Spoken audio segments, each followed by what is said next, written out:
and Afghanistan. And we like to pretend like they're going to use it for good causes. We like to pretend we know where it's going or how it's being handled. But this money flows into these various organizations, and Hamas controls what happens, right? So one way or another, they get their hands on that money, and they decide what they want to do with it. And for the most part, it has been for the betterment of Hamas as an organization, in part because that's what Iran expects them to do. And Iran also provides them with funds, not the Palestinian people. Iran directly funds Hamas.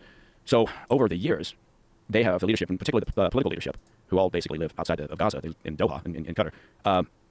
Some reports, and they're confirmed by the U.S. Treasury. It's not just the Israelis saying this. They're billionaires at this stage of life. And, one of them's got a couple of kids who are on Instagram, right? And they're flying on private jets, and they probably went to the World Cup when it was in Doha. And it's ludicrous because billions of dollars that literally were meant to provide clean water or better schools or whatever. And people just, continue to shake their fists and say it's all Israel's fault. How is the money allocated, and where does it go? And how does Hamas get their hands on the money? Like, what's the expectations when they're giving this money? And how, I don't understand. If they know that it's going to Hamas, why are they still sending money? The NBA season is in full swing, and DraftKings has you covered for all of your in-season action. Choose your fantasy team and hoop for This episode is brought to you by Black Rifle Coffee. Well, in part because that's the purpose. So the U.S. funds, say the U.S. says, okay, this year we're giving whatever $400 million through these various aid organizations. Now, the aid organizations at some point on the ground, right, have to make a difference, right? They have to. So money has to go somewhere. It has to go to middlemen. It has to go to somebody running a business who's then going to provide resources, whatever that is, grain, something, whatever, transportation, trucking to move things around Gaza, whatever it is. And Hamas, it's like a criminal gang, right? It's like an extortion racket almost. They take their cut.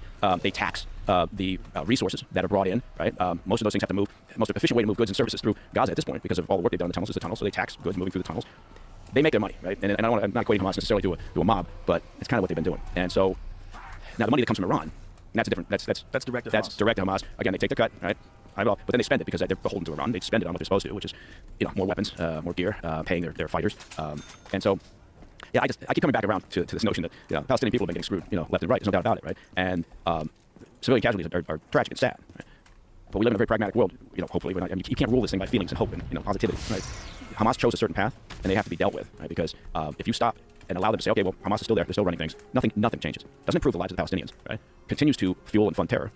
So, okay, fine, if you feel better about a ceasefire and kicking the can down the road, but don't pretend like you're solving something. So when the money gets allocated, it's like, say if there's money that's being sent to Palestine for clean water, who's receiving that money?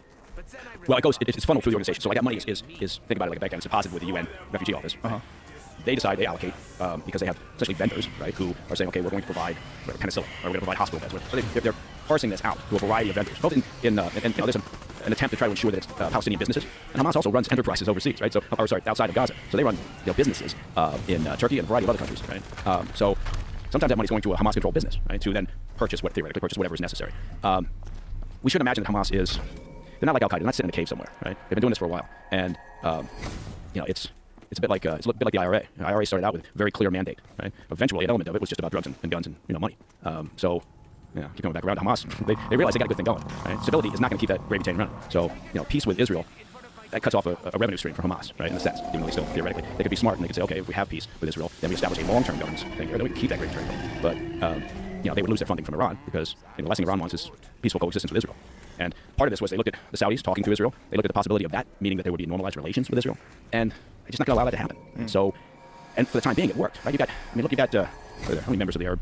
There's 22 member states in the Arab League, and there's maybe half a dozen that recognize Israel. And Iran doesn't want it anymore. They certainly don't want the Saudis, right? Because that could be a sea change in terms of other countries going, yeah, it does make sense. Maybe if we do that, maybe if we normalize relations, then maybe that means better prosperity, more stability, economic development. Maybe that's a good thing for our people.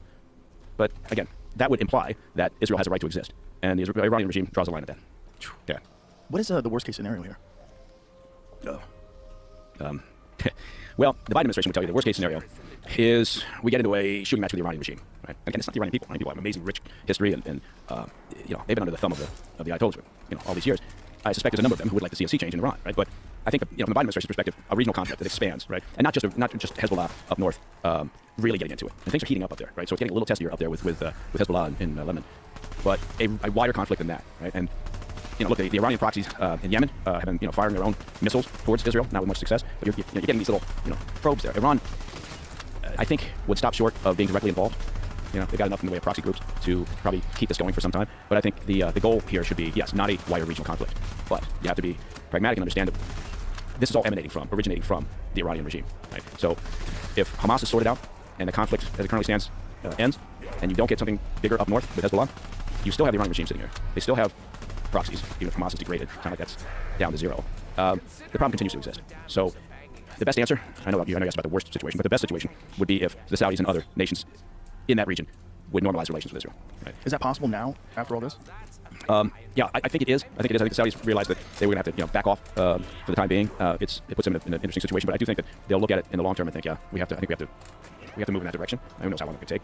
So you can be hopeful, I think, about that. But as long as the IRGC, the Iranian regime, runs Iran, we're still going to be dealing with this problem. And it's not going to go away. Now, interesting thing. I forgot about this. The Iranian proxies have launched, I don't know, we're almost at 60 different attacks, right? Drone attacks, missile attacks on a variety of U.S. Facilities and bases, personnel in Iraq and Syria. Since 17 October. What is that? So we're going a month, right? A month, and we've had about 60 attacks. Been almost 60 U.S. servicemen injured, some seriously. And yet, I think they made the announcement yesterday afternoon during a quiet time in the press room. But the Biden administration has agreed to extend a sanction waiver for Iran, and we're giving them $10 billion. $10 billion in what had been frozen assets owed by Iraq, right, to Iran for essentially, well, for the most part, for electricity, right? They're purchasing, they get a significant amount of their energy supply from Iran. So Iraq, I think, gets almost half or 40%, 45% of their energy supply from Iran. So you had $10 billion sitting there, frozen assets. And so in the past 24 hours, despite the Iranian proxies doing this for the past month, and before, to be fair, they were launching missiles at some of our facilities in the Middle East before the conflict with Hamas. They've decided that a good idea is to release the $10 billion. And it's going to be for humanitarian aid, they say. And they won't be able to use it for anything else. That's what they tell us. The State Department's very clear on that. They're saying, no, it's just for humanitarian aid. There's no way they can use it for anything else, which is what they said about the $6 billion that they unfroze before this situation kicked off at the beginning of October. And, to that, the Iranian president said, hey, we'll use it for whatever we want to. Right? And money's fungible. So if you give me $10 billion and tell me I can only spend it on beer, okay, well, I'll take $10 billion I have over in this spot that I was going to spend on beer, and I'll spend it on ammunition. Right? It's fungible. So it's a ridiculous argument. And then the State Department compounded the ridiculous discussion by saying, well, I forget who it was. It was one of the spokesmen, Miller or something. He said, yeah, look, they've been fomenting trouble and creating chaos and causing trouble, I know I'm paraphrasing, before this $10 billion. And they're going to keep doing it regardless of whether they get the funds. So fine, let's just give them the money. They choose to fund destabilizing activities. First, he added, they always have, as far as we can tell, they always will. So looking at this money, we see the benefit to allowing these funds to move again to restricted accounts where they can only benefit the Iranian people. That doesn't make any sense. Yeah. It's just, how are these people doing this? Yeah, they decided that. But why would they decide that? That's what I don't understand. What's in it for them? The optic is awful, right? It's not as if, the American public's going to look at that and go, yeah, that makes sense. We've been reading headlines about these missile and drone strikes caused by Iranian proxies now for the past 4 weeks. So, sure, it makes sense to us that President Biden decided that this is okay. So I don't understand. I'm confused over what they think. And the idea that they somehow imagine that this money won't be used for, purposes other than what they're expecting I think it's ludicrous. But just if all you said was just from the optic, even if they could control how that money is spent, politically, the optic is awful, right? And so it's a confusing thing from this administration. I don't understand it, and it's the wrong. Anyway, besides from that, it's the wrong direction. We should be going in the other direction. We should be. Iran has, they have, realized. I don't want to say a windfall, but their oil, revenues have not been degraded. We have not really gone after their energy sector in terms of sanctions, and so we should be going after that. We should be really stepping on the gas in terms of saying that's enough, right? I mean, because what we've done, we've had 3 responses to the missile and drone strikes that they've been responsible for over the past 4 weeks. 3 responses, and after every response, we just get more missile and drone attacks. So it's not deterrence. We're not doing anything to deter the behavior, right? It's almost like a political decision saying, well, we got to show the American public we're doing something. We take it seriously, so let's blow up a weapons depot in eastern Syria, and it's doing nothing to deter the attacks. So I don't think giving them $10 billion. If maybe that's their calculation, if we give them something, they'll stop. I mean, that's awful. I don't think they're that stupid. So that can't be the reason. So I don't understand. It's a confusing decision on their part. Does anybody have any sort of rational argument for why they're doing it? Not that I've seen, but I mean, I'm going to keep looking. Maybe there is one. It'd be nice to think. Because, look, you should want the U.S. government to do well, regardless. We got at some point, you got to say, okay, I don't care whether Democrats or Republicans. I just want them to do well because that's good for us, as in the U.S., whether it's an economic issue or a national security issue. So, but I haven't seen a logical argument. It's a new development. They just basically announced this, and again, it makes no sense. They were incredibly reluctant at the outset of this conflict to even mention Iran. Right? They were and in part because they've spent 3 years now with a soft approach, right, to trying to get back into a deal of some sort with them over the nuke weapons program, and they've been taking this approach that said, well, Trump had maximum pressure, so that had to be wrong. Damn it. That had to be wrong. And just like with everything else that Trump did, they just reversed it, like the border controls. Right? No, it's all bad, and so we just have to throw it all out. And they kind of did that, and they brought into their to the various Iran-focused, Iran-forward positions, whether it's the Pentagon or the State Department, they brought in people who were like-minded, who wanted a softer approach. And that in part was probably driven by an effort by the Iranians, by the IRGC, the Islamic Revolutionary Guard Corps, where they were running an influence campaign here in the States. They've been running it for almost 10 years now, where they have worked to discredit any viable opposition to the Iranian regime, and they have encouraged and supported the Iran Experts Initiative, I think it was called IEI. And that was a bunch of academics and others who, all believe in the same soft approach to Iran and changing the narrative. And that's where you got, the U.S. Special Envoy to Iran in the Biden administration, Robert Malley, who's now suspended, had his security clearance pulled. There's no real curious journalist asking where that stands, right? You've got an individual over the Pentagon who still in a job, and has been promoting, again, this idea that, we have to change direction with Iran. So, I know I'm kind of wandering down a weird path there, but I guess it's not a surprise. It's just an odd decision, right, from the Biden administration. And you would think at this stage of the game, if you're not convinced that you need to change course with the Iranian regime and treat them differently, every time we try to shake their hand, they smack it away, right? I don't know how many times that has to happen before the Biden administration learns that's not the way to deal with them, right? So, yeah. disappearing down a rabbit hole. It just doesn't seem like there's any. It doesn't seem like there's any rational solution to this. This is what seems so fucked to someone that's watching. There's no like, oh, well, hopefully this will happen and it'll all work out. Yeah. This is going to sound weird, but I think long-term peace and stability in the Middle East, right? Any road you want to take of a serious means to get to long-term stability and peace and prosperity and a better life for whether it's Palestinians or anyone else out there, I think that road goes through the Iranian regime, and we have to deal with them. And I don't mean militarily, right? I mean we have to, although if they keep us up, right? I mean if one of these missiles hits one of these facilities and kills, God forbid, a number of U.S. servicemen, then what? What the hell are we going to do? We're going to pretend like Iran still has nothing to do with it? We're going to unfreeze more assets? At some point, we've got to have the stones to actually deal with them, because it's going to be easier doing that now than when they have a nuke, right? And I'm curious as to what the current administration is thinking about in terms of their policy towards Iran. I don't profess to understand it, but I do think that that you can't have stability. Every time you're going to get your way towards peace and stability in the Middle East in some fashion, the Iranian regime is going to screw it up, because peace and stability means we're talking about Israel, and peace and stability would imply that means they have a right to exist. And every time you get near that, then I think the Iranian regime will do whatever they can to stop that from happening. So at some point we gotta deal with it. And what's the difference between the way this administration and the previous administration? I think it was mostly the attention to the sanctions and the economic pressure, right, on them, and trying to enforce those sanctions. There was, again, not touting for the previous administration either, but just saying that their approach was tougher when it came to sanctions. Their approach was, we have an adversary here. We're not trying to become friends with them right now, right? Because that's not their mindset, right? I mean, it's like when someone keeps telling their kid, well, look, the bully, just keep putting your hand out and trying to shake his hand and try to be his friend. Maybe he just misunderstood or he's lacking confidence, and he keeps punching you in the nose, right? At some point, you got to figure out, okay, I got to do something different here. So I think the previous administration, they were much tougher on the sanctions, and they had an approach much like with China, right? They're a competitor, but they're an adversary, and Xi's got a plan that gets them to the top of the food chain. The Iranian regime has a plan that destroys Israel, right? That's their goal. So I think that's what it was. I think the Biden administration is more inclined to think that we can all become a community of nations, right? Unicorns flying out our ass, and everybody's singing "Kumbaya," whatever the hell that song was. I sound like a cynical asshole. No, you sound like someone who actually knows what the fuck is going on, which is scary. This administration's so goofy. They're so weird. It's so I just don't understand. We're talking. Biden is sitting down. He might even be right now sitting down with Xi Jinping in San Francisco. Did you see how they cleaned up San Francisco? Doesn't look good. I want to buy a condo there. Isn't that amazing? Yeah, it's fantastic. It's it's crazy because that city was a shithole. Beautiful physical setting, right? Great place, but it was a shithole. Well, it still is. Still is. Yeah. Did you hear that? What was it? Some news organization from another country got robbed at gunpoint? Yeah. Camera crew got robbed covering the convention. This is APEC conventions there for the week. Today is the big day when Xi and Biden sit down and talk. And supposedly leading up to this, Biden's main point during a press conference was in the climate crisis. Like Xi gives a fuck about. Oh my God! So again, it all kind of falls together in this this world that the current administration is living in. I hate it'd be lovely if that was the case and that was our biggest issue. But I'm hoping that part of this is not that they don't spend a lot of time talking. And although having said that, John Kerry was there in San Francisco because he's a climate czar, and he proudly announced yesterday, day before, that part of this meeting will be to agree to to resume the climate working group. So Chinese and Americans will get together now. We'll be re-energized to talk about how we can both improve the climate. Meanwhile, a very reputable report came out and said that. The Chinese regime is building 6 times more coal plants than the rest of the world combined currently. They're basically building 2 coal plants a week in terms of looking at their construction and the permitting process. And people are saying, well, they try to find excuses. Well, it's because they want to back up. Look, they're the biggest, purveyor of renewables energy, so they just want coal in case they need it back up. And that's bullshit. She looks at coal as a real driver in terms of energy security. So anyway, my point being is they're going to sit down, and John Kerry spews this crap about, they're going to look at this. We're working together to save the planet, and China's just digging coal as fast as they can. I find that part funny because it just shows that we're still misunderstanding. The CCP and how they operate. It's fantastic. But I hope they do come to some agreements, because again, you want them to. You want the dialogue. You want these 2 countries talking. We don't even have consistent communication right now between the militaries, right? I mean, if we get sideways with each other and you need to deconflict, that's a good thing. If you have regular, consistent conversation between the military command structures, we don't have that right now. You would think that the president of the United States and the president or the head of China, no matter who's in the White House, you would think that we would just be having regularly, conversations maybe once a quarter. Between that would make sense. We don't do that. I mean, it's kind of fucked up. So hopefully they come to terms on a couple of things. I'm sure one will be the climate working group. They are supposed to come up with an agreement on the use of AI in unmanned weapon systems and in the command and control systems for nuke weapons. I don't say nuclear because for some reason that's a tough word. I always get jammed up on nuclear, and then people say, you just said nuclear. And that's all I get. I got 2,000 Twitter messages saying, what the fuck's wrong with you? You can't say nuclear. And so I just say nuke now. Nuclear. Anyway. I think a better solution is stop reading Twitter.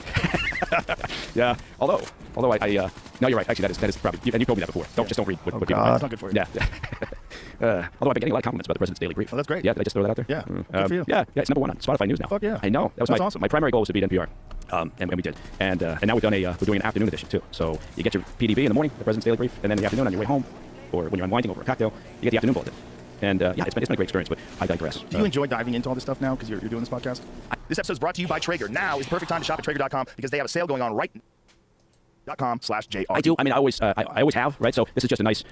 I can say I don't even view it as work, right? It's just because it's interesting, and it's the shit that I would be reading and thinking about anyway, which means I've got a sad daytime life there. Although I get the world's greatest life, but I think it's a straightforward process. The folks that work on it with me, they do a great job. We talk in the morning about what are the topics we think are going to be the hot ones for the day that we need to cover the next morning. So we talk about that. We put it together. We finalized the morning edition by late in the evening. Now we're doing the afternoon bulletin. So we're kind of doing the same thing but in a much shorter review. And it's I enjoy it because I like, for whatever reason, you want to know what the hell's going on in the world, particularly when it's as fucked up as it is now, right? Yeah. So you end up kind of diving, you don't dive into social media sites, right? Don't get your news from there. You get your news from, reputable sources if there still are some, but you read a variety of them, so hopefully it balances out. And I spend a ridiculous amount of time, and then my boys, the Scooter and Sluggo and Muggsy, they have to put up with it, right? They have to listen to me bang on about shit, right? And so usually if I'm driving one of them to school in the morning, that's when I kind of talk to them about things. Oh boy. They're like, oh yeah, I know exactly. That's what you want when you're a 16 or 12-year-old, or the middle boy, he's still out of boarding school at IMG, so he doesn't have to listen to me anymore as much.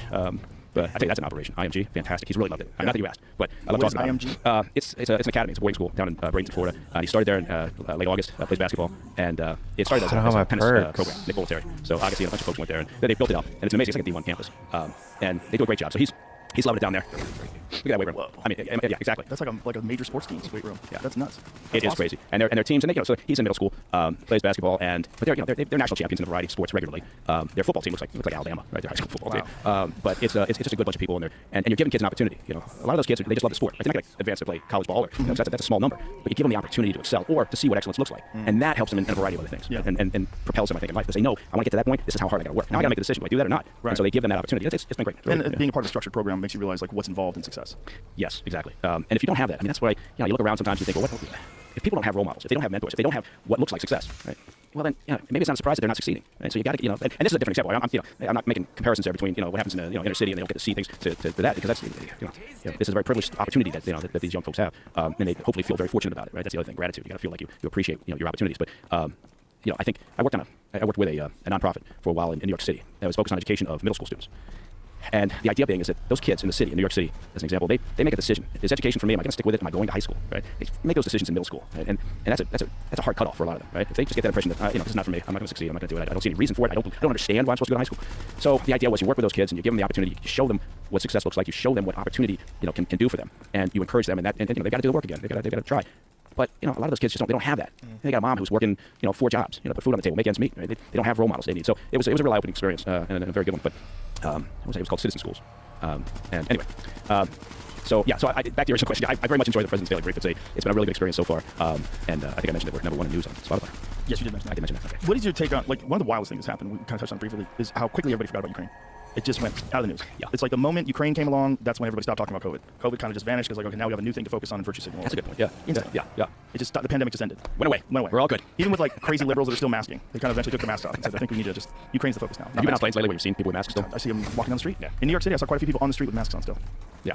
Also in New York City, I was there while the Free Palestine protests were going on. Those were wild. And they attacked a UFC bus. There's a bus filled with UFC fighters. Okay, ruthless Robbie Lawler, the former welterweight champion, Jamal Hill, who was the former light heavyweight champion. They're on the bus and they're smashing the windows of the bus and they slashed the tires of the bus. And why did they target that bus? Because wrong time, wrong place? they were going through and blocking traffic. Okay. And the bus tried to make it through before the protesters did. And they just charged the bus and started smashing it and breaking windows. They thought the bus was trying to run them over or something. Yeah, and Robbie Lawler was on the bus and told everybody to stay calm because we're going to need our energy if we have to fight.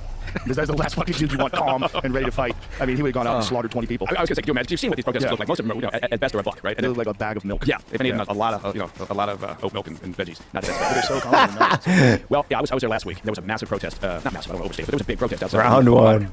And I was walking down heading towards where Grand Central or something. And you hear the noise start to build, and you kind of block after block, it gets louder, and there you go, and you see it. And I was kind of fascinated because I thought, okay, well, who is here? And there's all these diverse groups, right? There's like LGBTQ for Free Palestine. That's wild. That's wild. That is wild. That's crazy. I saw signs that said Koreans for Free Palestine. I'm thinking, what? How'd you get roped into this? Or was this just like a side hobby of yours? You've always loved Palestine? And it was an interesting moment.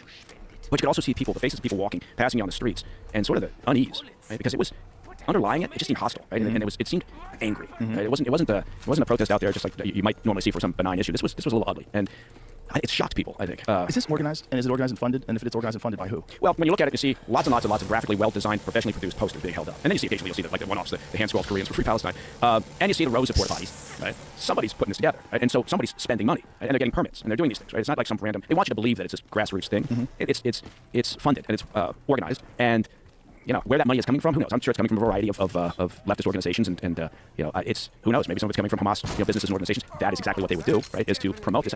And the Iranians are busy, on social media sites doing the same thing. Like disinformation's everywhere. You can't swing at that cat without hitting a disinformation campaign. which reminds me that we'll talk about that later on. But the Chinese have been kind of caught with their hand in the cookie jar over a very large-scale disinformation campaign, trying to influence policy and decision-making and attitudes here in the U.S.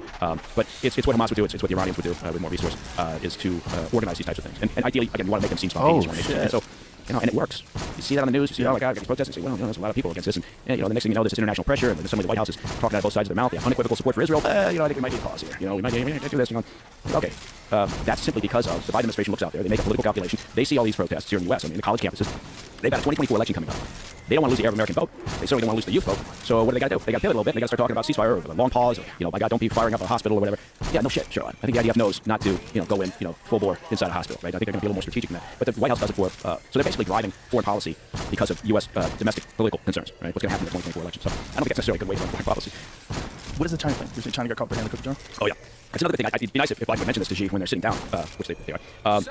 But they called it spamouflage, or I think it had a code name of Dragon Bridge. And the idea was that the Chinese Communist Party, through their Ministry of Public Security, is running a large-scale disinformation campaign. And part of it is targeted at Chinese dissidents. So part of it's targeted here in the States at Chinese journalists and activists and others who speak out against Xi and the regime. And so the idea being is that they basically hunt these people down online. They troll them. They overwhelm their message by using thousands and thousands of accounts that they've set up in these forums. Most of this is run out of Beijing. And the idea being they're just basically either trying to push down the activist voice, right, and create a better, more positive narrative for Xi, or in some cases they're actually trying to find them, right, and influence them directly. And so there was that story about New York City, that these secret police stations that the Ministry of Public Security, the Chinese Communist Party's Ministry of Public Security was running here in the States, and still continue to run, frankly. But they had a couple of their MPS agents here in New York, and part of what they were doing was dealing directly with activists, basically threatening them, harassing them, and trying to, again, shut them up. But they've done other things too. I mean, they were involved in spreading messages related to the George Floyd protests. So they've got evidence. And this is a report that who did this, CNN, I think, put this together after studying a vast amount of documentation, right, and information that was FOIA and brought out from a variety of places, and also from social media sites that pulled together their own research. So George Floyd, protests, and then the second year of that, they're still promoting it. And the idea is they're pushing out narratives to say, America is a completely racist society, and democracy doesn't work, and that's exactly what you expect them to do. But it's on a scale that I don't think we understood completely, right? And the U.S. government has just come out basically felt like they had. I think Meta was also involved in the research, and they've come out and talked about it and said, yeah, this is a problem. Now whether Biden talks to them about that or not, I don't know. But the other thing they do is that they came out and they identified that we talked about this before is, the Chinese regime using this disinformation campaign, this spamouflage or whatever it is. Some of the specific examples where they went after a Texas-based rare earths processing facility, right? So basically working to shut that down, essentially, right? To get the voices in the community against this. And how do they do that? Well, they promote, they sponsor, they encourage environmental groups and activist groups. Right? And so, it's not as if people want to make a direct connection and say, oh, you're telling me that Greenpeace is taking money from the CCP? And no, it's more sophisticated than that, right? But they are doing that. They are promoting these environmental activist groups to basically push that message that mining's bad, right? You don't want to go after rare earth minerals because that's bad for the earth, right? It's certainly not processing. And so, meanwhile, they have a fucking monopoly on the whole thing, right? But they've been doing that for years, right? And they know. And so what they've realized relatively early on was, even more so than going out and locking up mining rights overseas, right? You're talking about, the Congo, you're talking about Australia, South America, for lithium. Then even more important was impacting your main competitors' regulatory policies, right? And so they understood that if they can encourage, right, local and city councils, state governments, and the federal government to, and they really focus on local and state because that's an easier lift, right? Going changing federal policy, they probably got tired of the bureaucracy. But they understood that if they can do that to enact anti-mining regulations, no, you can't explore, no, it's going to take you 10 years to get a permit to explore for lithium, in Nevada or Idaho or wherever. That's right in line with their strategy to become the provider of rare earth and critical minerals. Because they also understood, they're smart enough, they've got a long vision here, and they look at the U.S., they look at Europe, and we're all self-righteously banging on about how it's all electric. We're gonna nothing but electric. We're getting off this fossil fuels. So they look at that and go, great. Well, we're on top of that, right? We're gonna be in charge of that market. So that's what they've been doing, and they go after these local governments, and they encourage through the spamouflage or whatever. And also, again, in supporting environmental groups to push this, right, and create this groundswell. And some guy at the city council looking, going, oh yeah, I'm not approving that phosphate mining exercise, right? I'm not approving whatever, and you can't have agriculture really without phosphate for fertilizer, so that's a pretty important thing. But some city councilman, he's not going to sit there and go, well, I think this is probably, maybe sponsored by the CCP. And he just hears some environmentalists to come to the city council meetings and, protest or make an argument. And he thinks, yeah, I'm voting against it. Right? It's good for the earth. Now I get to feel good about myself, too. So anyway, those are the sort of things that take place that, again, do most people think about that sort of shit? No, I don't think so, right? But it's what makes the world go round, right? Everything's interconnected. And so shit doesn't happen without a reason. So when you ask, are these protests sponsored? Who's paying for them? That's a great fucking question for journalists to dig into, right? If they were curious enough. I don't think they are. But it would make an interesting story. Right? And if someone did that, maybe they get an award. I don't know. Well, at least it should be discussed to the point where it's a narrative where the general public is aware of it and Congress is aware the general public is aware of it. So this is something that's on the table. You can't just openly say we can't mine because of this. Environmental groups have said that. There should be some discussion like, hey, why are they saying that? What's funding that? And if you look at the funding, oh, look, it's tied to China. Oh, look, they're running cobalt mines in the Congo. Oh, look, they're the ones who are doing all of these rare earth mineral mines. They have a monopoly on this business. They don't want us doing it for business reasons. Right. And then also, they are the providers of that. The more we buy electric, the more they sell these minerals. Yeah, I mean, it's a lot of processing. But you have to admire the fact that they thought this through, Right. And they kind of went soup to nuts. They started the process to the finish. All right, what do we do? How do we control I it? never understood that. I mean, term, it's soup to nuts. Soup to nuts. What is Do it? you get it, Jamie? Yeah. Have you ever understood it? Can we look up the heard origin it. of soup to nuts? When you say it, I know what you're saying, but I'm like, where the fuck did that come Derived from? from the description of a full course dinner. Really? So you start with soup and you finish with nuts. Who finished with nuts? It may also refer to a What? 1930 feature film starring the Three Stooges called Soup to Nuts. Three Stooges. That's it. The Three All Stooges. roads lead to Three Stooges. But only Curly. Yeah, Not Curly's the best. Shemp, no. Nah, Shemp. Shemp. Yeah. I was not a fan of Shemp. Yeah, my wife, the world's greatest person, she has a theory that women only like the Three Stooges when they're dating you, right? They'll pretend that they like the Three Stooges. She said that no woman out there, nobody likes the Three Stooges. She's on the female side. She said, and so, but if they're dating you, they'll pretend they like the Three Stooges. I know. I think she's not wrong. do that. I think she's not wrong. I don't want anybody pretending they like anything. Yeah. No. You know? Yeah. If a woman was pretending she liked things, I'd start thinking maybe this lady's pretending she likes me. Yeah. This could be a fucking full-on scam. Yeah, where does this end? Yeah, where does this deception end? Oh, God. Tell me you think the Three Stooges suck. We could still go on. No one has Not to Curly. like. Curly doesn't Yeah, suck. he doesn't. Yeah. No one has to like what I like. I've never understood that. Yeah. Can you imagine dating someone and they have to like everything you like? Oh, God, no. My wife was getting up in the morning and going, oh, we bow hunting. Oh, no shit. Oh, that's right, he did. That's right. That's where I heard it Look at recently. Mark Norman, you fucking man. But we go back to the same question. Who finishes a meal with nuts? Yeah, Have you ever done that? Never. Anybody wants some nuts? Never. No. Nuts are something you eat for a snack. You start maybe. Maybe Yeah. you start. You have a drink before you sit down at dinner. Sure. Or maybe there's some nuts. Yeah. No, Soup. there's a lot of. Was that a thing they did back in the day? Nuts was dessert? I think that was it. Yeah, maybe you had nuts and a cheese plate. I think you finished with cheese too. That's also odd. It is odd because you got a full meal and then somebody brings you a big wheel of cheese and you're supposed to put that down. And Isn't like that something also that you have like on a charcuterie board, right? That's like the beginning of the meal, a little appetizer. is it charcuterie or charcuterie? I don't know. I don't know. I never know what to say. This is the sort of thing that I may have to dig into. Yeah. So, just look at this. Yeah. So anyways, that's the Spamouflage. That's a Dragon Bridge program that the Chinese were running or are running. Oh, they must still be running. But They're are we still running something like that too? We have to be. It would be kind of irresponsible if the government Yeah. of the United States knew that all these other countries were involved in propaganda against us and we weren't doing the same. Yeah, no, I don't disagree. I probably the best example would be Voice of America, right? Back during the Cold War days, the whole point of that exercise was to change hearts and minds, convince people behind the wall that the democracy was the bee's knees. Can we look that up too? The bee's knees. So fuck. All the bells and whistles is coming up too. But I don't know what The bee's knees. Oh, that seems like just like, oh, everything's crazy. Yeah, Hey, run up the all good flagpole. stuff. See you salutes. Oh, we got a million of them, but let's not. I completely forgot what that. Whether or not we're running some sort of a propaganda campaign as well, and that we have to be. Yeah. Does that ever happen to you though, where you just in a second you've forgotten what it is that you were just talking about? Oh, yeah. Yeah. I worry about that sometimes. I worry Yeah. like, okay, I'm advanced age, and should I be paying attention to this? You Right? can mitigate that with nootropics. You ever take nootropics? No. What's that? Nootropics are nuclear. Nootropic, yeah, here. Alpha Brain. This is my favorite. This is Alpha Brain Black Label. This is the stuff that I take if ever I'm going to talk to like a scientist. Like, I take it from most podcasts. I didn't take it today, but I take it from most. I take it when I'm talking to a smart guy. Yeah. I'm just being honest. Yeah, no, didn't I take it appreciate today, that. But most of the times I take it. I wouldn't want you to pretend that I'm smart. No, I would Because take then, it for you if I then I wonder remember. if you actually like me or not. Listen, I came right out of the gym and walked right in here. That is true. So it's like I'm already energized, jazzed up. We already did the sauna, so I'm fired up. How long is that sauna? Can I ask you a question? Yeah. Is it true? Because my wife always says, like, don't do the sauna. I mean, 'cause I've had some heart issues, and so. But is that true? Sauna's bad for someone with a heart condition? I don't believe it is. I think you could probably overtax yourself in the sauna, just like you could overtax yourself with extreme cardiovascular working out. But what the sauna does do, for sure, is elevate your heart rate. But it's essentially like, it's like doing static cardio. What I would say is someone who has a heart condition, definitely speak to a physician, definitely talk to your doctor about it. What does it say here? An individual with a heart condition in the sauna is a danger. While the use of a sauna is considered safe for most individuals, exceptions for those with unstable heart disease. For individuals with any of the following conditions, it may not be safe. Unstable angina pectoris. Do you have that? So let's see what the heart diseases are. So. Yeah.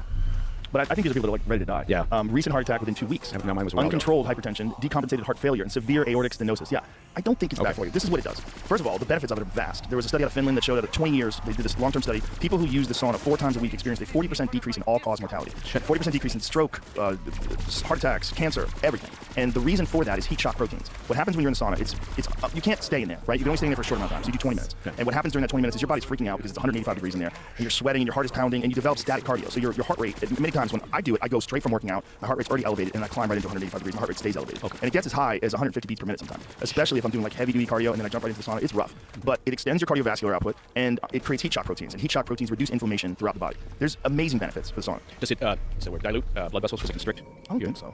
Why would it constrict? I don't know. I just asked. Cardio doesn't constrict, so I don't think it Yeah. would constrict.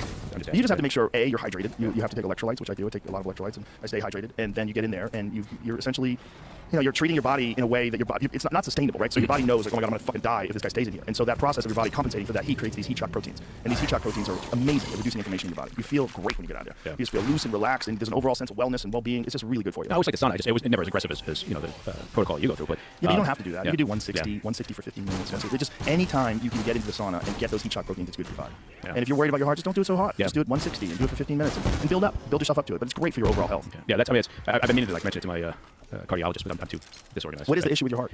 I was. I think I ever told you I was on a plane. Boarded a plane with my wife. We were going to Puerto Rico, so we went through Dallas, Fort Worth. So we get on the plane to go from DFW to Puerto Rico, and we're taxiing. Basically, got into the runway, and now they're turning out of the runway. They're ready to wind the engines up. And I'm just sitting there, and I look at her, and I said, I don't feel that. And that's where I went out. And I had what they call the Widowmaker. Right? Oh, you told so me. yeah, and so I just went down, and I woke up at Baylor Heart Center, which thank God is only a few minutes away from DFW. But ever since then, I've been on, whatever, blood pressure medicine, blood thinners. If we're out doing something outdoors and everything, I cut myself. Pretty much it. You just put a bullet in me because I'm bleeding. And so that's what the blood thinners do for you. What and so is the condition? What is it? You know what? It's heart disease. It's I forget, they have a word for it. It sounds very depressing when they say it, congenital heart disease or something like that. So, so it's a genetic thing. Nothing I can do about it, really, right? So, I could modify my diet, obviously, and kind of adjust it the way that I work out, but none of that's going to make much difference. It's in your family. It's in your family, right? It's the high rate of passing it on. So, all my parents went from that. My brothers all have various issues and they're carrying around hardware, right? I've got some stents, and, so it's nothing. I don't sit around. I'm not deep enough to sit around and worry about it necessarily, except for things like this where I think, can I do that still? But I'm not. Then again, I'm also, like I said, I'm not organized enough to say, well, I should talk to my cardiologist. I think I'll just do it, or I won't. But I need to be a little more curious. If you're not, I hear this all the time. If you're not an advocate for yourself in healthcare, you're fucked. Yeah. Or if you don't have somebody to advocate for you, right. Because the healthcare system in the U.S. is so complex and not geared towards preventing. It's geared towards treating sickness, right? It's geared towards giving you medication. Yes, it's geared towards giving you medication. So if you're not curious enough, if you're not aggressive enough and proactive enough to take care of yourself, or having someone who's doing that for you, it's a tough ride. But back to nootropics, what they're essentially the building blocks for human neurotransmitters, and what has been done through this, like this is how we created On It in the first place. Okay. When we created On It, we were trying to fit. I got really interested in nootropics from a product called Neuro One, and I was on this radio station in San Francisco. Sarah and No Name.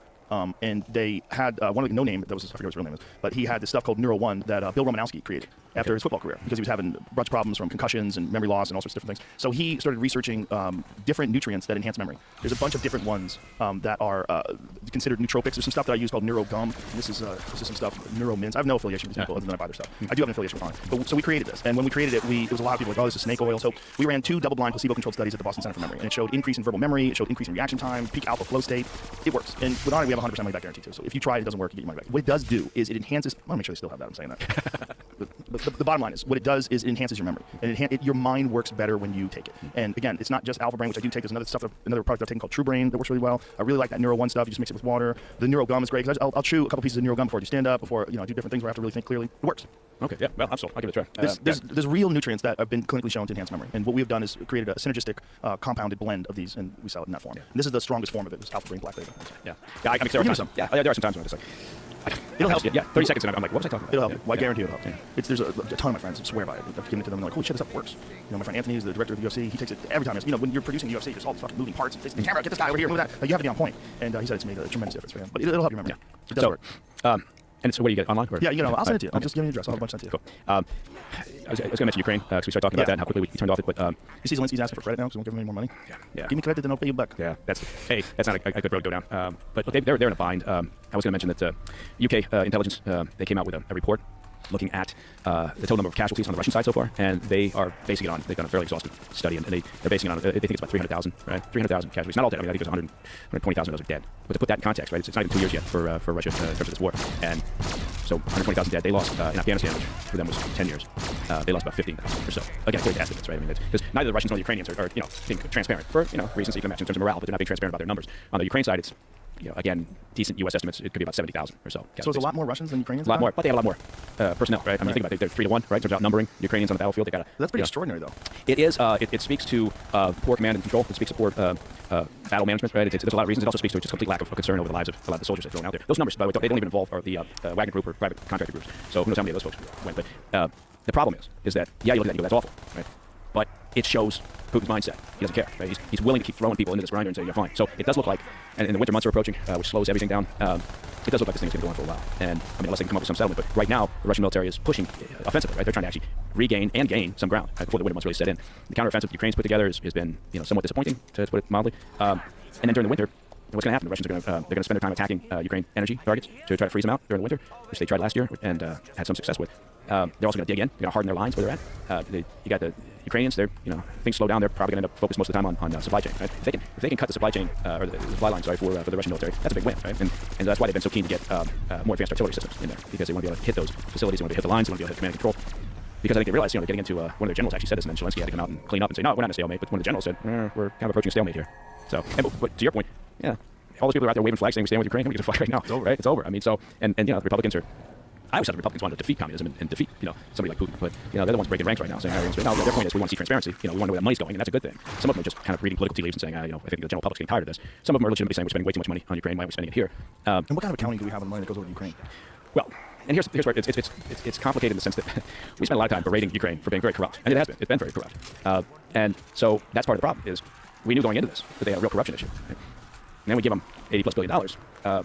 And we don't necessarily have the best accounting, right? Going back to, we're giving $10 billion to Iran, but by God, we're going to know exactly where every penny's spent. No, didn't they catch one guy in Ukraine that embezzled $1 billion and they just fired him? That's it? Didn't the rest of them didn't? They've got some of their military personnel now who are responsible for procurement. They've got them in jail and coming up on charges, and they'll probably be convicted. Now, they have to say they've stamped out the problem is ridiculous. Zelensky knows that he's got to be seen as being very aggressive towards corruption because that's going to keep the money flowing, right? And he desperately needs it. If he doesn't have U.S. assistance and U.S. aid, this thing goes from being a potential stalemate to it swings the other way in Russia's favor, and not in a really lengthy period of time. So he knows he's got to be seen as doing everything possible to stamp out corruption, also having the optic of stamping out corruption, right? Regardless of how successful he may be, but. It's a real problem for him. And look, the EU is sticking closer to them. I mean, we're getting these cracks in support here in the U.S. The European Union is they're still all in because they're right there, right? And so they understand that you can't let Putin win this. So they're tightening sanctions. Look, biggest problem we've got is we haven't gone after the energy sector for Russia, just like we really haven't for the Iranians, right? We've the EU implemented what they call an oil price cap. So they said, okay, we'll only allow Russian oil to be sold on the market at $60 a barrel. That's the cap. Now the Russians figured out pretty quickly because what they're good at, how to bust that sanction, right? So they created their own tanker fleet and they started getting. And they've initially when the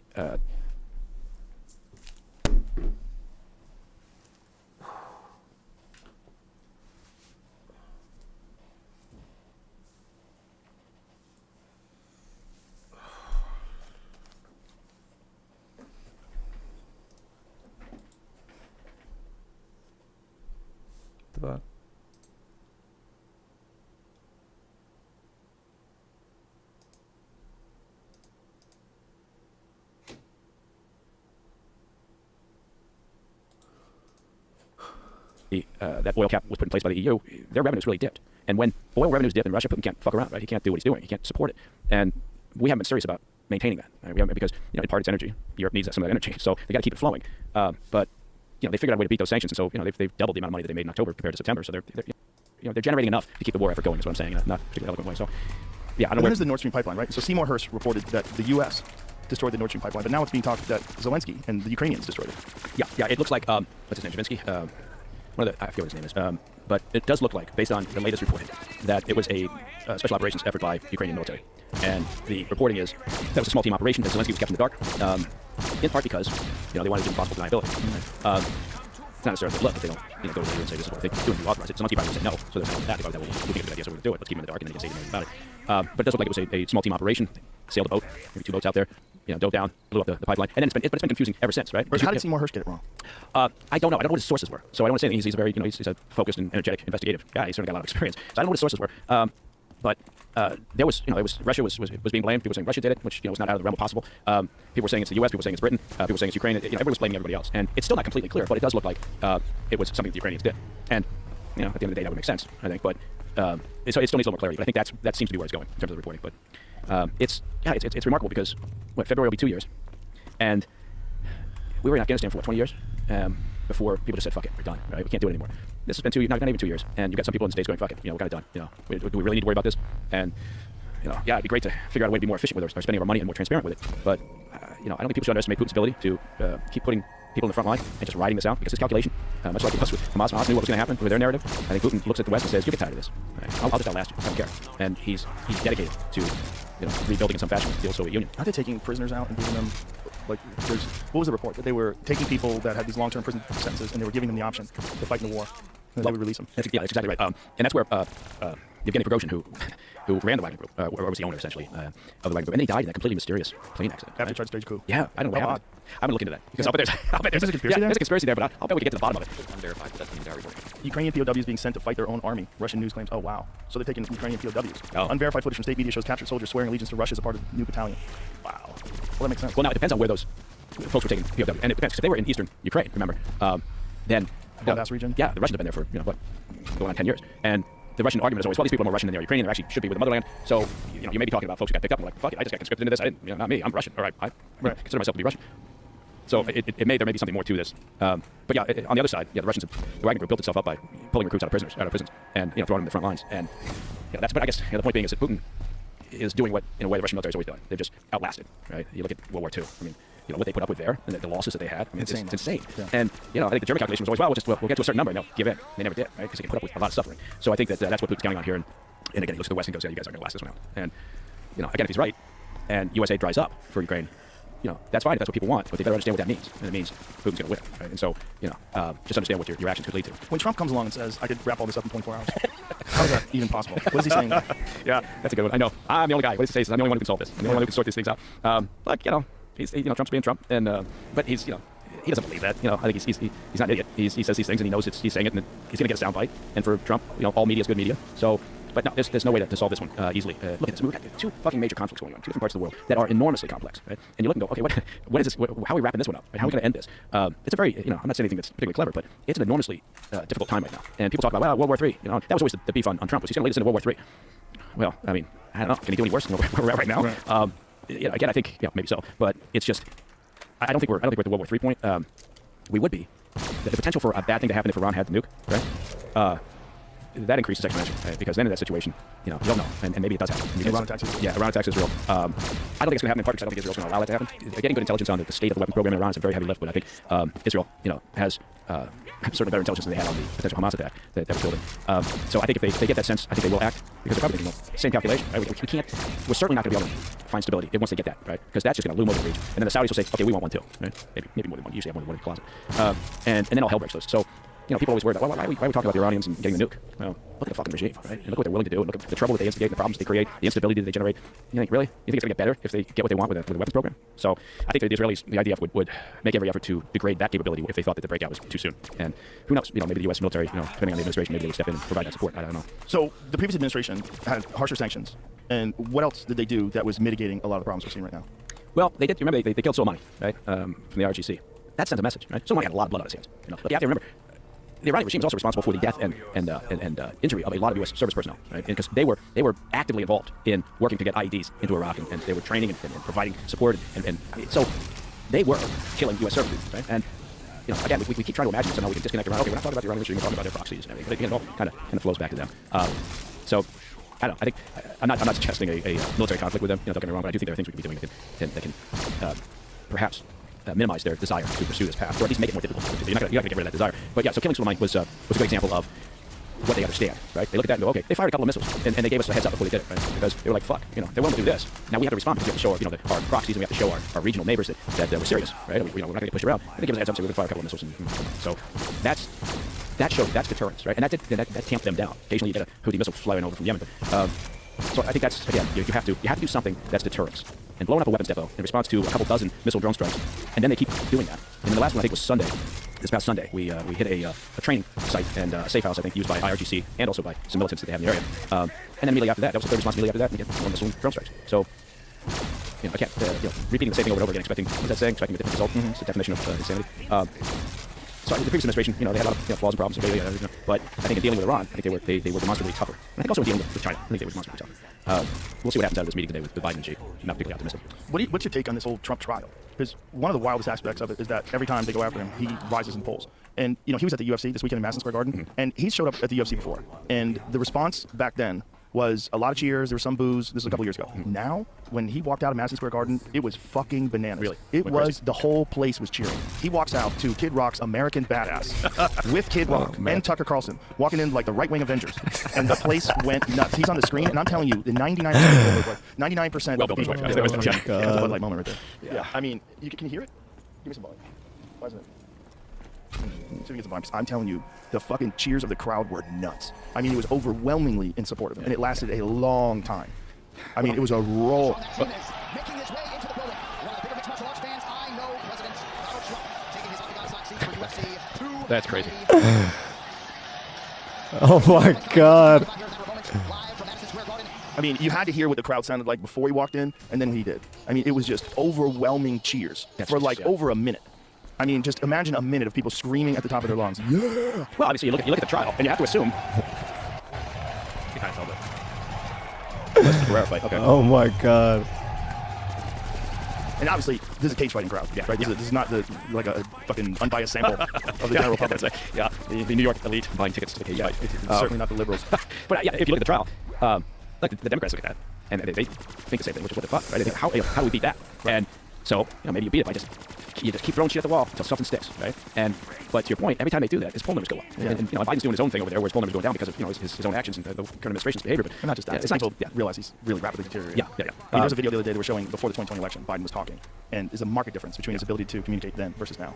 Yeah, I mean, it takes years off of anybody, right? Yeah. You look at any of these presidents. Trump. He didn't seem energized. Like water off a duck's back. Yeah. He just fucking went right through it. Despite all the crap, right? Despite 3 years of the Russian collusion, witch hunting story and all that went on. It is. There's people that still believe in the Russian collusion. Yes, I know some which of is them. wild. Yeah, I know I've some had of conversations with people. What about this whole Russia thing? Yeah. Like, what Russia thing? Tell me what happened. Tell me what the reality of it was. How much of it do you know? How much of it was bullshit? How much of it was just Hillary Clinton propaganda? Well, and then we have on the other side of this. So you have that. You have these guys, Jimmy Raskin, Adam Schiff, all these guys. It's been every day in front of the cameras talking about the evidence they've got, and this is to save America, and this is all the angst over trying to destroy democracy, and it's all about compromise, being compromised and disinformation. And then I go back to that story I mentioned earlier about Iran, right, and the Iran initiative, which there's a lot there, right? It's proven that there was an effort by the IRGC to influence government policy through the use of government staffers who were sympathetic to the Iranian regime, and also academics to push that narrative into school. You'd like to think, that Jamie Raskin and Adam Schiff and all the others who were so concerned about being compromised and all that, you would think that they would be out there scouting this and we have to get to the bottom of this. But we still don't really know the story behind the U.S. Special Envoy to Iran, being suspended and having security clearances. They don't pull security clearances for no reason, right? So nobody's asking about that on the Democratic side. They're barely asking about it, to be fair, on the Republican side, because they're focused elsewhere. But I think they're starting. I think they're going to call in Malley, and I think they're going to call in the Pentagon individual Tabatabai to come in and I think subpoena them. Say, okay, what the fuck's going on? How could you not be concerned, right, with everything else that's happening with Iran? That you now know that they've been running this disinformation campaign through cooperative contacts, and the White House has been putting people into places that were amenable to talking to Iranian regime members, telling them what sort of the agenda could be for a meeting, getting talking points to talk through, all in the desire to have a normal relationship with a regime that sponsors organizations like Hamas. It goes back to other things they do. It's a confusing thing, but I don't expect any curiosity coming from Schiff and the others on a subject like that. It's not, so which means maybe the Russia collusion story was all about politics. I believe it probably was. Think about it, man. But what happens with Trump now? Is there any weight to these allegations? One of the things that's so bananas is the overvaluing of Mar-a-Lago. Yeah. Because they try to say it's worth $18 million, which is so fucking crazy.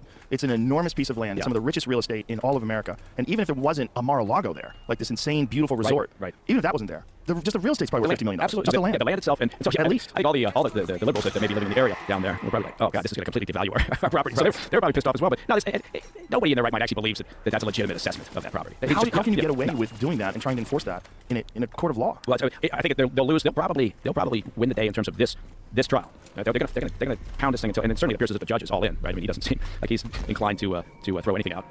So I think, but it's not going to win on appeal. Right? And so. But what they're looking for, what they're hoping for is, again, they see the video at the fights, and they think, good God, we got to keep him tied up. We got to keep him wrapped up in these trials throughout the whole campaign period. Right? I think that's their goal. Whether they can make but I anything think it has stick. the opposite effect. The problem is it galvanizes his base, and it also makes cynical, objective people that are on the outside realize what's going on. This is banana republic shit. Well, but I think it also, at the same time, they're hoping it reminds suburban moms and the people that he didn't get the second time around because they were tired from the sort of the chaos and all the tweeting and everything. I think they're hoping it reminds them of the chaos and all the tweeting and everything. And so they're hoping to keep those people off the field when it comes time to vote. But I think you're right. Of course, it definitely galvanizes the base, and I think it will. People who sit and think about this and ponder and say objectively, maybe they don't have a dog in the hunt. But then, how many of those people do you peel back over to the Republican side? Who knows? I think a lot. I really do. Well, I don't. There's a lot of closet Republicans out there now. There are a lot of people that are switched over. I get tapped on the shoulder all the time in Los Angeles in particular. If I'm there, people saying like this, but they don't want to talk about it. They don't want to say anything. Yeah, good job. Keep it up. And so you're right. Maybe that changes. Maybe they come out and vote because, like you said, at the end of the day, who's going to vote for Joe Biden again, right? But do you think that they're going to run him? Because Vivek, during the Republican debates, he came out and said that there's no way they're going to run him, and they need to just step up and tell us who they're going to run, whether it's Gavin Newsom or Michelle Obama. Who is it? Who are you running? Because you're not running Biden. Yeah, I don't think they will. I think they'll be a hard stop at some point. But we're a year away now. I know, but their problem is they got to clear the decks of Kamala Harris, right? They know that if their concern is that Biden can't win because he's just, it's like, look, everybody gets older, right? So. Not just older, but the corruption that's been exposed. Well, yeah, it's the whole package. But if you just look at the agency, okay, if they look at that and go, okay, we can't run him, because I don't think they'll factor, the Biden family activities into that calculation. They'll just go, okay, we can't win because people view him as too old. They're certainly not going to then pivot and say, okay, up goes Kamala Harris, she's top of the ticket. So they got to figure out a way to delicately or elegantly clear the decks, and then I think, because he's so desperate for it, but also because who else is running right now is Gavin Newsom, and the DNC, the White House, would have approved his meeting. He met with Xi, during his trip to China. That sort of thing has to be, clear. He's not going to do that and then surprise the White House. Oh, by the way, I was there and got a chance to stop by, have coffee with Xi. So there's a planning that goes into that, and so that tells me that's an indication that they're looking to set the table, get him some international experience and exposure, right? That's always important. Are you presidential? Well, you got foreign policy experience. I sat toe to toe with Xi, and that bullshit. But it's Gavin Newsom. He's fucked up California. Hey, fuck up America. Did you see what he said about this whole cleaning up San Francisco thing? That when visitors come over, you clean your house. Like, what do you just let everybody else shit in your house all over the carpet when visitors are coming over? Like, what are you talking about? It's the dumbest excuse for it ever. And just the anger that people must have, particularly people that own stores there that had to close down. Yeah. When you mean you could have cleaned this up the entire time that quickly? Commercial You're only doing it because a dictator's in town? Commercial estimates are that over 30% of space down there in downtown San Francisco is vacant now. So it's an unsustainable situation. But yeah, I saw him talk about that. And I thought, I agree with it. If you're, I know some folks that live in San Francisco, they are legitimately pissed off, right? And they're very progressive. Yeah. But they eventually, I guess it's like, I don't know when it's probably not a good analogy, but if you're a friend of mine who's an alcoholic, well recovered now, is a terrific guy, but he said, I didn't even think about recovery until I hit the absolute bottom, right? And he said, I didn't even know where the bottom was, and I found it, and it was fairly self-evident. And I think maybe progressives are the same way in some of these cities. Until it really hits the shits, then I think they're willing to let it go, right? And then it gets to the point where they think even for them it's not good. So was looking at an article from earlier this month on Newsweek that may explain why there's a difference in value for Mar-a-Lago. Yeah, but it's Newsweek. I know, it just explains what happened. So he changed it in 2002 from a private property to a club. And in order to do that, that's what changed the value. So if, as a private property, as a house that someone would live in, it could be worth over $100 million, but it's not. It's a club. And in order to make it a club, they have to make a bunch of agreements. I found another article from 2017 that explains some of the agreements he agreed to make. And that alone, like right when this happened from 1996, it changed the value of $6 million just from signing this piece of paper. Yeah, It's still the property. It's still the property. And still, and you know you're always gonna gonna nuts. Yeah, you're gonna get somebody. That's the explanation. Yeah. Somebody roll in there and say, I don't want Mar-a-Lago. I'm gonna raise that fucker, but I want that land. Well, and I'll pay you, like I said, $50 million. Yeah, That's part of signing it made it a historical property. Oh, so he can't. 98. And he has to keep. He agreed to keep it in this, like in the status it was, including carvings, columns, doors, windows, light fixtures, that's walls, interesting. ceilings, and 25 different rooms. That's interesting. I would imagine that probably would devalue it Yeah. because you can't do anything with it because it's an historical property. However, still, just the property itself. If you could buy it, if I could buy it for $18 million, I'd buy it. If I found it was for sale, You know what? I'll chip in with you. Yeah, and I'll live in the carriage house. oh, you're crazy? Yeah. Sorry, there's a podcast studio. You know, we can do the president brief from there. I have a bunch of podcasts out of Mar-a-Lago. Brought in $69 million just between 2017 and 2019. So Okay, so in 2 years it made $69 million and they're saying it's worth 18. That seems low. Yeah, that's I mean, it's just- not what Trump's folks are saying it's worth, but it's definitely not what the court or the prosecutors are What are saying. Trump saying it's worth over $1 billion, right? Yeah. Yeah. I mean, hey, $1 billion here or there. The Hamas political leadership could buy it. You know, they got the cash. Or China. Imagine China buys Mar-a-Lago. If Biden wins again, China buys Mar-a-Lago because Trump goes to jail. It has to go for sale. Oh my God. Is there a chance he can go to jail? God, never say never with this situation, but I don't know. That's way above my pay grade. I don't think they even care whether he goes to jail. They want the noise to extend as far into the campaign season as possible. That's my take on it. Well, And there's also he has said that he has unequivocal proof of election fraud, but where is it? I think if it was again, what I know, but if I was a political strategist, I'd probably tell him back off of that. Focus on the shit that's happening around the world in the economy, right? And how does he get back those people who didn't vote for him? Hey, he gets them back by seeming normal, right? So back off all the other shit and just start, because you know the Biden administration is giving Republicans all sorts of things to talk about, to campaign on, and you know the one thing they know they can, I think this is them thinking, I'm not saying they can win, but the one thing they think they can do is beat Trump, right? Because he does it to himself, right? And they can keep pointing to all these problems, and they know it energizes the base just like Trump's base is energized. But I think if Trump just swept all that to the side, he's not going to change his stripes, but if you could do that, just talk about all the shit that's happening and how you improve the border and how you improve the economy and do the things that people actually care about. Yeah, maybe that's a pathway to get those people back, and then the numbers work. But then again, if you look at the numbers, it looks like he's on the poll results for the potential matchup of Trump and Biden. It looks like he's flipped Pennsylvania, right, and I forget three other states that didn't vote for him the last time. And now the poll numbers are showing that they would turn around and vote for Trump this next go around. So maybe they got the pathway they need. I don't know. Do you put any weight at all into his claims of election fraud? Do I think there's some election fraud? Sure, and I think we'll get more of it the further away we get from in-person voting.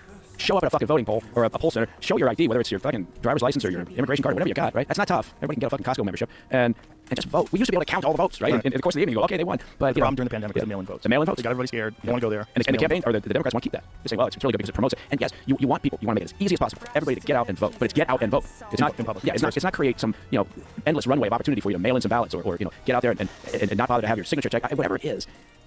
But I think we're going to stick with the protocols that were put in place because of the pandemic. And do I think there's room for voter fraud there? Sure. I'm not saying it's not the same thing as saying was the election stolen. It's just saying you created a system that allows it to be easier to commit fraud if you want to. And do you think that's the intention of the system? It could be. It could be. And never say never. And I think that there are a lot of people that legitimately say, look, you have to make it as easy as possible for people to vote and participate. Yeah, I agree with that. So open up more voting centers, right? Use more of the And schools. then there's the most cynical take is that the reason why they're letting all these people in through the border and the reason why they're pushing for no voter IDs Yeah. is because they want these people to vote. Yeah. Because they let them in. And they know the people that let them in and they'll I mean, be loyal to those people. Yeah, although the people that are busting up to New York, they're pissed off now at the administration because their hotels aren't nice enough. So who knows? Maybe they'll flip their vote. Like, I'm more concerned when it comes to the folks coming across the border. I'm more concerned that it's a bunch of folks coming across the border and we don't know who they are. Right. And that is a real concern. And it's a real concern. And particularly in an environment like today where you've got a lot of chaos in the Middle East and that raises the stakes. That creates more of an alert level for law enforcement and intel community. It's not tough to have a controlled border and a fair immigration system. You just have to have folks in Washington that aren't fucking dysfunctional, right? And are willing to work together and make it happen. We can have a secure border and we can have a fair immigration system. But for whatever reason, we seem incapable of doing that. Every other country out there protects the borders. Yeah. That one continues to be a puzzle. But I will say, if you've got 1.5 million, which is a conservative estimate, 1.5 million gotaways over the past couple of years, Which is wild. then we have no idea. We've got thousands of known encounters of special interest aliens, right? Thousands of known encounters. And then special interest aliens simply means they're from a country that promotes, supports, or is otherwise troubled with terrorism. And so you think about that. Think about, okay, those are the known encounters. Then you've got 1.5 million or so gotaways. And we don't know who they are because they're fucking gotaways, right? So how many of those are special interest aliens? How many of those are people who are intending to come here to cause trouble? We don't know. Could be a small number, could be a big number. But because we're seeming capable of taking this seriously, we've got a real security issue. It's a self-inflicted wound. It makes the job of law enforcement and the intel community much more difficult, right? And anyway, but again, that's barking up a tree there. They're looking to impeach Mayorkas. I don't think they will, but that wouldn't solve anything because he's just the messenger. He's just delivering the policy that the White House wants, right? Impeaching Mayorkas, okay, again, makes people feel good. Oh, good, but it doesn't solve the problem. Border policy seems so fucking insane. It just doesn't. I don't understand how anyone would ever support that. It's just the possibility that someone could get through that's a terrorist is so high. And when you fly in, there's all these checks. If you fly in, like, what is it about an airplane that if you fly in on an airplane, they have to check you? But if you just walk across, they're like, oh, you're good. Here's $1,200 in a cell phone. Yeah. Well, never underestimate the power of folks wanting to feel self-righteous. Right? Yeah. And so the idea that they make, look, go we welcome everyone. But it's like I can't swing at the cat in my neighborhood without walking. That's an interesting saying. Yeah. So we should look at the origin of swinging a dead cat. Yeah, why swing a dead cat? Yeah, no. It's, Sorry, the cat, Jesus Christ. I thought he was going there. God, I gotta take some of this. I fucking blanked out again. What the hell? Well, it's a lot to juggle. Yeah, it's a lot to juggle. The border, talking about it, people coming across. Potential for terrorism. Potential for terrorism. I mean, if you've got 1.5 million getaways, just think of just small terrorist cells. Yeah. What the kind of damage they can do if they're well funded. They don't, that's a good point. You don't need, it's not an army that's coming across, although it's an army that's coming across, but you don't need that, right? You need a handful of people who are motivated, who have a support structure here in the U.S. that we don't have on our radar screen, and who are getting funding, whether it's from 5 different cutout businesses that ultimately go back to the Iranian regime or Hamas or Hezbollah, whatever it is.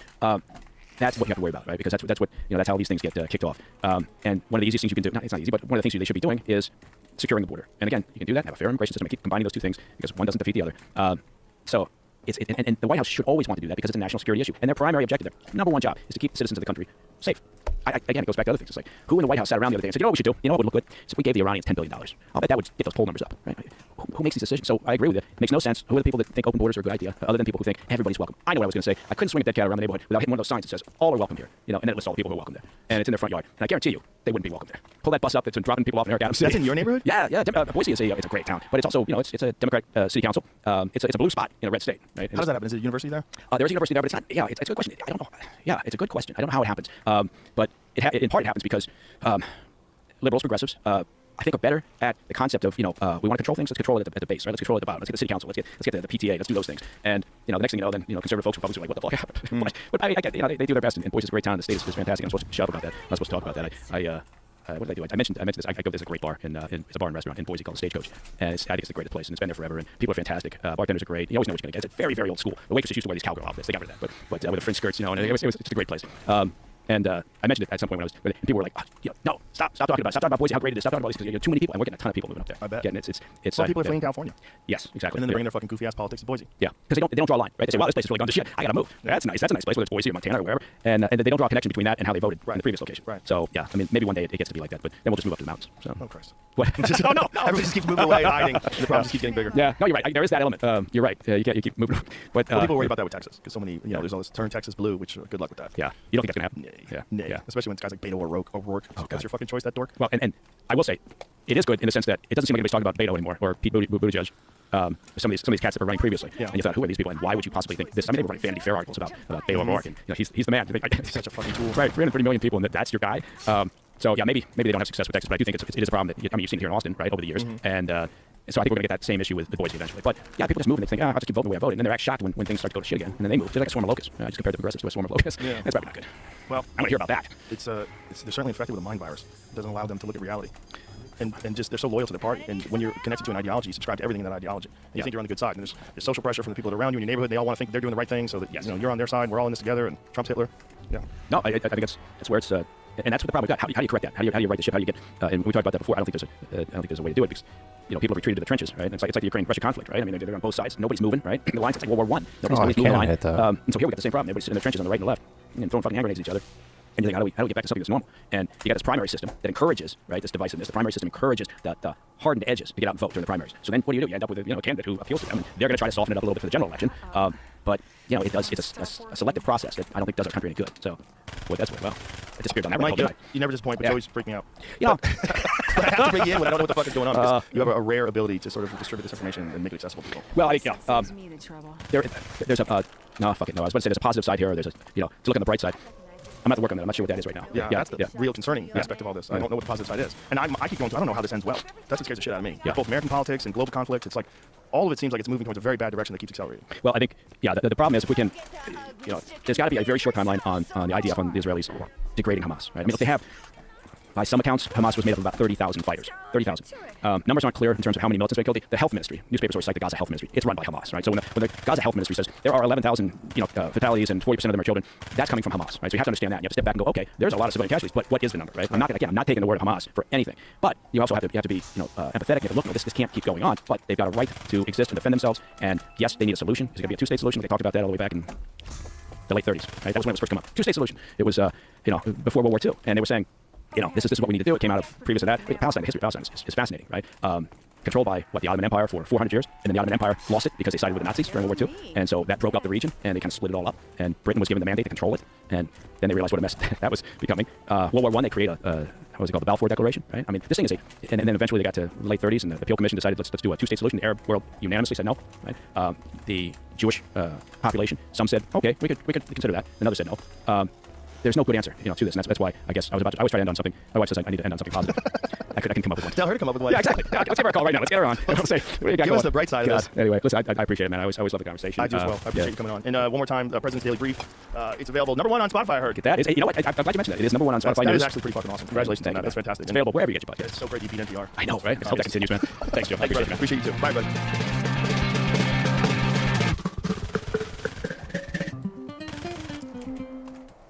This episode is brought to you by LifeLock. For many of us, the holiday season means more travel, more shopping, more connecting online, and potentially more of your personal information being exposed to identity thieves. But with LifeLock Identity Theft Protection, you have a lot less to worry about during the holidays and beyond, because LifeLock monitors and alerts you to the identity threats you could easily miss on your own, even if you keep an eye on your bank and credit card statements. And if your identity is stolen, your own US-based restoration specialist will work to fix it all, backed by the multi-million-dollar protection package. The last thing you want to do this holiday season is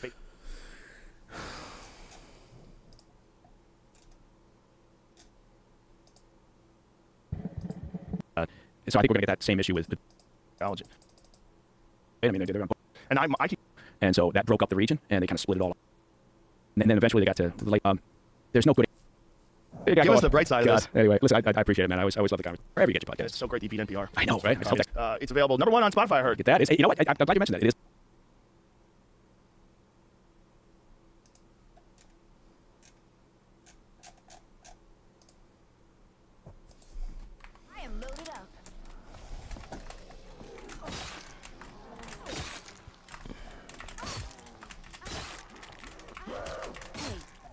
There, wandering hands.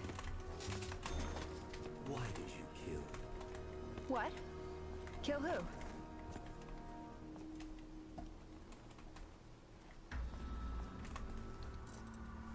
That does not sound good.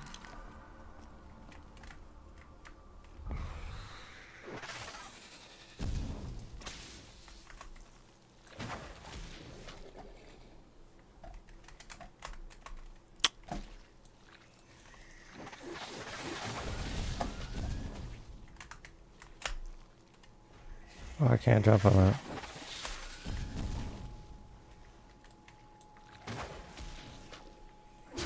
Damn it.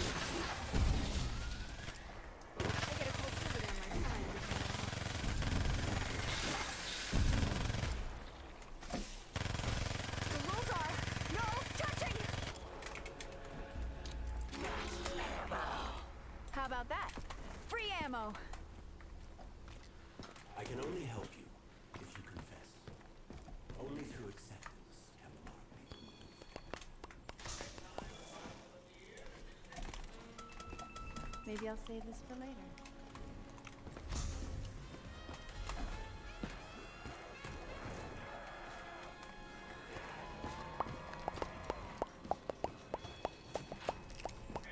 This should keep me going, if only for a little longer.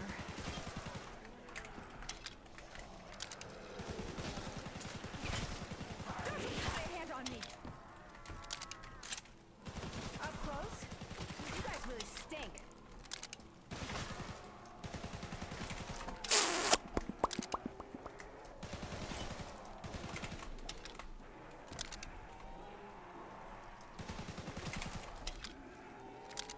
Don't you dare even look at me wrong!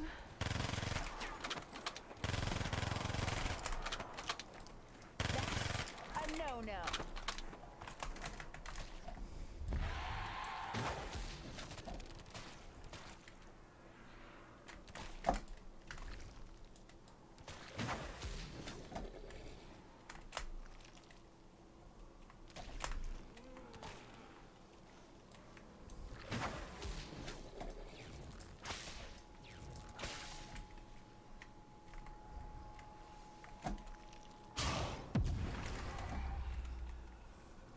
I just realized, what if one time I don't change back?